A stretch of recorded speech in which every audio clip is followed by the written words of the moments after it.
Seigneur Dieu, parle-nous de toi. Envoie-nous où tu as besoin de nous. Nous sommes à ton service et nous le voulons. Père, augmente en nous l'amour, la fidélité, l'obéissance malgré nos souffrances de toutes sortes. Je te demande pardon pour nos péchés et je te dis merci pour la vie et pour la création. Mon nom c'est Boniface Pardon, votre serviteur.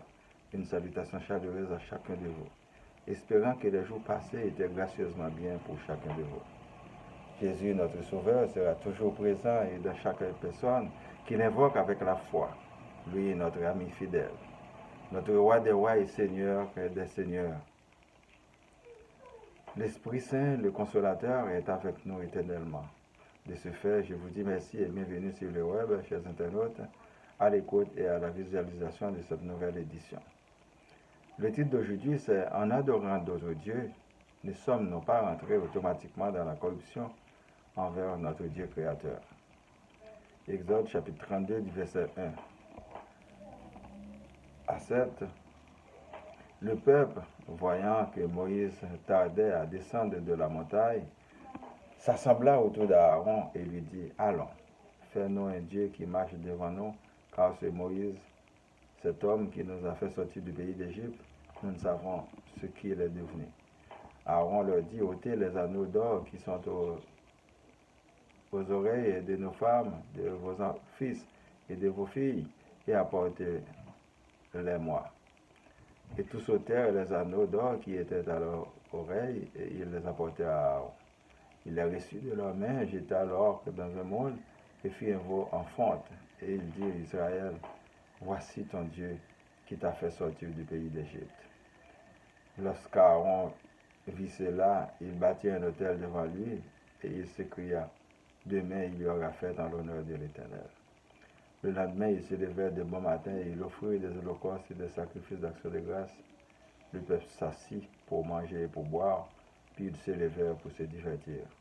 L'Éternel dit à Moïse, « Va, descends, car ton peuple que tu as fait sortir du pays d'Égypte s'est corrompu. » Pour la prédication, mes frères et sœurs dans le Seigneur, que la grâce et la paix de Dieu soient toujours avec vous. L'erreur est humaine. Que celui qui se croit sans péché envoie la première pierre, dit Jésus à la foule rassemblée pour lapider la femme adultère.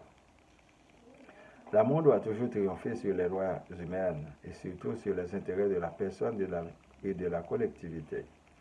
Le peuple s'impatientait de voir le retour de Moïse, décida d'agir autrement à la manière du peuple égyptien en adorant un Dieu fait de main d'homme, et ceci déplaît à l'Éternel.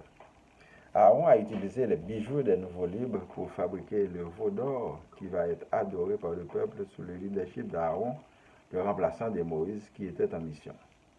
Aaron, le frère de Moïse, n'avait pas tout compris ou subissait la pression du peuple pour agir vite et dans l'égarement. Selon la compréhension de ce texte, vous aujourd'hui qui dansez, apporter des offrandes, faites des sacrifices, adorer, vénérer des hommes, des objets, des statues, des faux dieux. N'avez-vous pas compris? Quelle est la différence entre ce peuple d'alors et ce peuple d'aujourd'hui? C'est tout simplement une question d'époque qui est différente, mais les mêmes actions qui vont être punies par l'Éternel si vous ne revenez pas à la repentance, car c'est une désobéissance. Nous pouvons de Dieu aussi, il ne faut pas suivre aveuglément les leaders dans la vraie vie. Sinon, dans les malversations, chacun sera puni pour ses actes. Nous disons que chacun est responsable de ses actes, mais un bateau peut couler avec des méchantes et de bonnes personnes à bord dans un naufrage. L'exemple d'Aaron est imparfait. En quelque sorte, le vrai leader, c'est vous qui croyez en Dieu. Moïse était empêché, Aaron, choisi par Moïse, commettait une erreur avec le peuple et l'Éternel, c'est le Dieu de tous qui est toujours présent. Cherchons notre origine. Ça devrait être idéal pour chaque être vivant sur la planète pour avoir la paix et vivre dans un amour véritable. Vous donc qui utilisez la tradition pour flouer votre peuple et les personnes ignorantes au travers des religions, vous qui inventez toutes sortes de services et de stratèges pour les soutirer des sous par ruse ou par menace, vous qui détournez les enfants des autres par malice, vous qui quémandez sous le nom des gens sous-développés pour vous enrichir illicitement pendant que le nombre de nécessités augmente, l'Éternel vengera les innocents au moment opportun sans préavis. Tout ce que vous accumulez sera pour votre destruction.